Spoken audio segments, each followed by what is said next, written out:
Dal 1° gennaio si trovano a lavorare solo 8 ore settimanali delle 21 che ne facevano prima, causa la mancata copertura finanziaria. Parliamo dei 46 ex LSU storici di Favara, quelli del Fondo Nazionale, che da giorni oramai sono in stato di agitazione e che ieri sera hanno perfino occupato l'atrio del municipio di Piazza Cavour. Sono rimasti lì per tutta la notte, scopo tenere alta l'attenzione su questo problema, ed hanno deciso di farlo con una protesta e con degli striscioni proprio nella sede comunale. È una protesta pacifica, ci tengono a precisare gli stessi lavoratori, che intende spronare la politica a trovare le giuste soluzioni al nostro problema. Dalla regione ci dicono che l'emendamento è pronto e che hanno trovato la copertura finanziaria, ma ad oggi nessun intervento. Vogliamo sollecitare in tal senso. Noi stiamo facendo una protesta pacifica per rivendicare i nostri diritti. Dal 1° gennaio 2018 ci siamo trovati con una riduzione delle ore da 21 ore settimanali a 8 ore settimanali. Noi come CGIL ci siamo recati all'assessorato al lavoro, di cui il Dipartimento già ci ha assicurato che l'emendamento è pronto e hanno trovato pure la copertura finanziaria.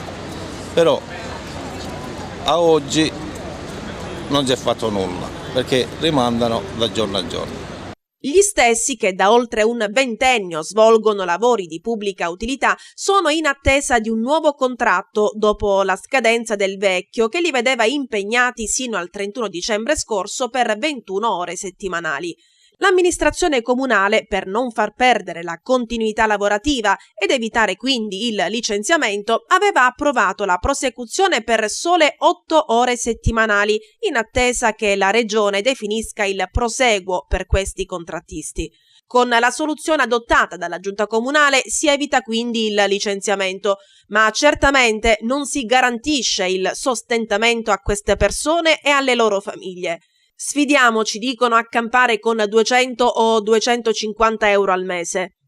La richiesta è di accelerare i tempi, perché con 200 euro al mese non si può campare.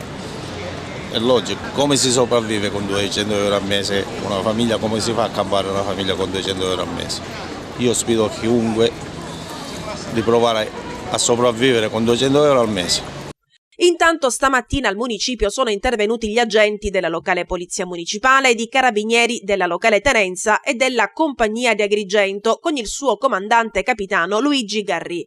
I militari hanno ascoltato le richieste di questi lavoratori e segnato anche i nominativi dei presenti.